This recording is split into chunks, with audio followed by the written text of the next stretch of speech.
Hello. Hi, Derren. Hi. I was reading your book about Dorothy, when you were taking Dorothy for a walk in a wheelchair. That's right, that's not a euphemism, is it? Yeah, yeah. And the things that you used to do, let her go and then try and catch her up blindfolded or with your eyes closed. And I just wondered, were you quite, I'm just going to say the word odd, and I mean it in the nicest way, but were you quite odd as a child? Were you quite unique? Yeah, no, I was. Well, not odd. Well, yeah, I was a bit precocious. I was very charming, apparently. There were tales of when I was sort of barely old enough to talk, going to my great aunt's garden and saying, "Oh, great aunt, I think the garden is simply marvellous." It's like Stewie from Family Guy. Yeah, at a very young age. So I had a bit of that, but I was an only child till 9, so I suppose that brings with it a certain amount of kind of I don't know, not oddness, but a certain kind of I don't know. You develop your own kind of thing, I think, a bit when you're an early child. And then yes, always had this slightly kind of obsessive approach to things, and always done the thing. I don't know if any of you do the sort of, you know, avoiding pavement cracks, or I'll close my eyes for 3 steps and then I'll open them again. I've always those sorts of things that divide a room. Some people just get that kind of thing. Yes, I do that. People have weird things they have to do in the back of their throats. Also, slightly kind of obsessive little patterns, little rituals that people do. I've always had a little bit of that. Slightly twitchy now, but was very twitchy when I was younger. Really, kind of, it was borderline debilitating. Certainly, kind of a bit antisocial and weird. But just sort of grew out of that. And I think that I've only seen that in kids that are sort of quite creative and quite often only children, but that sort of have a lot of kind of creative energy. So I hope and think that it's a good thing and kind of ties in with that, and that you tend to grow out of it as your mind just focuses on other things. But yes. But I think the sort of slightly precocious, charming thing kind of smoothed over it all, and yeah, an odd combination. I'd be interested to sort of, you know, it would be nice for us all to go back and visit our younger selves and kind of see exactly what we were like. But yeah, I probably was a bit odd. Thank you. Thank you. Have you ever used your... Can we get her taken off the ship, please? That was really rude. Yeah. Not at all. That was a great question. We know where she lives. Have you ever used your skills for nefarious means? Yes. Next question. Hello, Derren. Hello. Is it true that not everybody can be hypnotised? And can you hypnotise younger people easier than older people? Oh, I think responsiveness to hypnosis is definitely a personality trait, but I think there's a real... it's very difficult to define what hypnosis is, first of all, so therefore it's difficult to kind of give a proper answer to that. But I think there is a wide range of experiences that we can kind of call hypnosis, and there is definitely some people that are much more responsive to it than others, and with a very small percentage of people you can create phenomena that really are quite baffling. If you did sort of a stage show and you had, you know, people doing the sorts of things that you see in a hypnosis stage show, and if you were very careful to sort of filter out people that were just playing along because they sort of were pressurized into, you'd probably have, on a good night, maybe like a third of people responding to that kind of thing. Third to a half, depending on like how much they drunk and all those kind of things. If you're doing it in a clinical setting, then the proportions are a little different. But it depends what you want to do. So if you go and see a hypnotherapist to give up smoking, so it's something that you're motivated to do yourself, that's a very different dynamic than if you're on stage being made to do things that you wouldn't normally want to do. And I've met plenty of people that are hypnotized well on stage because it kind of taps into a sort of slightly extrovert nature, but they're not very good one-on-one. And other people who are very responsive one-on-one but would never work well on stage because they just, you know, they get a bit nervous and distracted. So it's a really difficult one to answer, but I would say yes, certainly there are some people that would be very, very difficult, but they might work well in a different environment or a different sort of context. What you look for is just openness.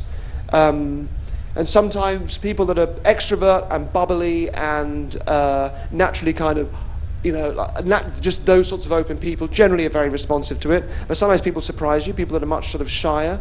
You just realise they're very, very easy to kind of hypnotise as well. So sometimes you get very surprised by it.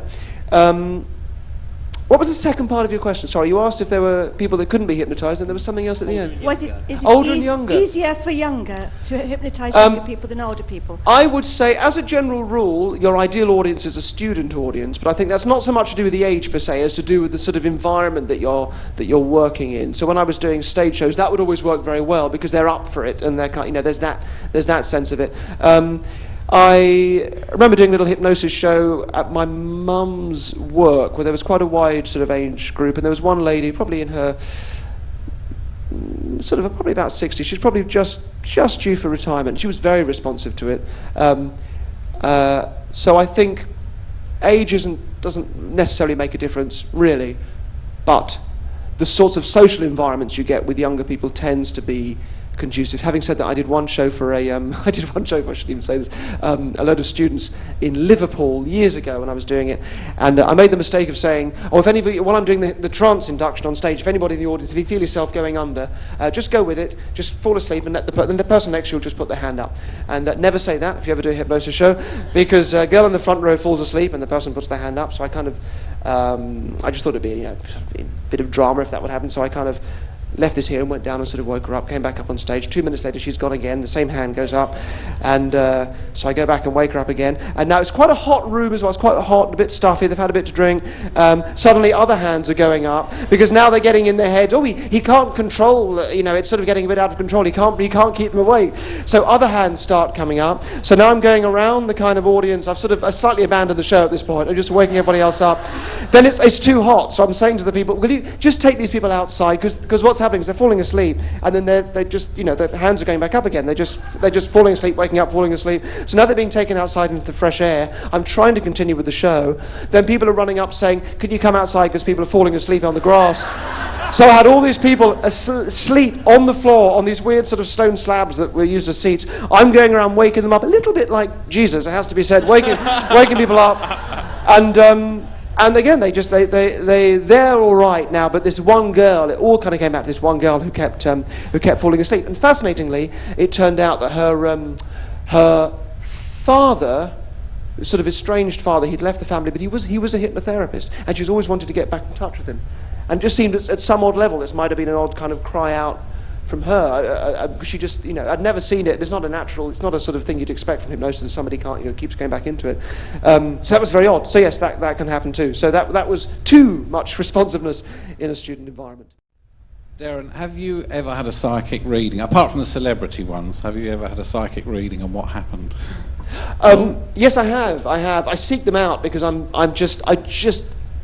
I debunk these things, or I'm sceptical, which isn't the same as being cynical. Cynical is putting your fingers in your ears and going, no, won't believe it, which of course is the same closed-mindedness that you tend to get from the believers' sides, because no amount of evidence to the contrary will sway their belief. So in an ideal world, being a skeptic is, you're on the fence and you wait for the evidence. So I always, when I can, try and get one. It's more difficult now because I'm well known. I don't know that any information they come out with they could have found out about me, but certainly before that was the case. I always used to, and no, I think the thing is, it relies on people either really being grieving or desperately wanting to hear something, because then your need for evidence goes out the window. If you're ill, you'll take any remedy that anybody suggests because you want to get better, even if the remedy has no, has no kind of testing or anything behind it.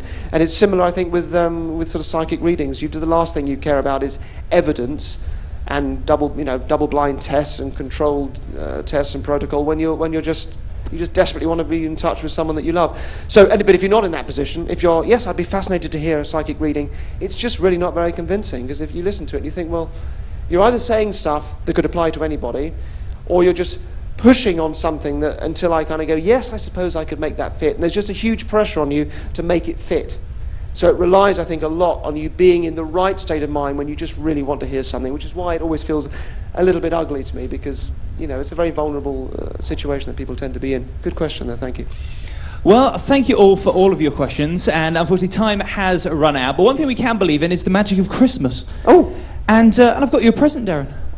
Oh, that's very lovely. Yes, you can open that later. It's another book for your collection. Thank you very much indeed. It's not by you. Is it from all of you? Thank you so much.